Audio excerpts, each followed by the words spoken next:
మన శరీరంలో అన్ని అవయవాలు బాగున్నా కూడా మనం మన కలలను సాధించడానికి వెనుకడుగు వేస్తూ ఉంటాం. కానీ ఈమె జీవితం మాత్రం విచిత్రమైనది. ఆమె ఎవరో కాదు, సుధా చంద్రన్. కేరళ రాష్ట్రంలోని ఒక బ్రాహ్మణ కుటుంబంలో జన్మించారు. ఆ తర్వాత వారి కుటుంబం ముంబైకి వెళ్లవలసి వచ్చింది. విద్యాభ్యాసం మొత్తం ముంబైలో కొనసాగి కుటుంబంతో కలిసి విహారయాత్రకు బయలుదేరుతున్న సమయంలో రోడ్డు ప్రమాదంలో ఆమె కాలు కోల్పోవలసి వచ్చింది.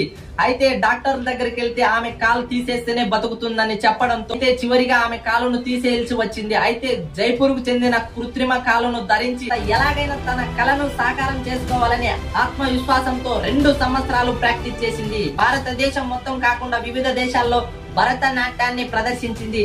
అయితే అదొక్కటే కాకుండా ఆమె జీవితంలో జరిగిన సంఘటనను మయూరి ఆ సినిమాలో ఆమెను నటించి ఎంతో మందిని అబ్బురపరిచింది. అంతేకాకుండా అనేక టెలివిజన్ కార్యక్రమాల్లో నటించి, అనేక సినిమాల్లో నటించి ఎంతో మందికి ఆదర్శంగా నిలిచింది.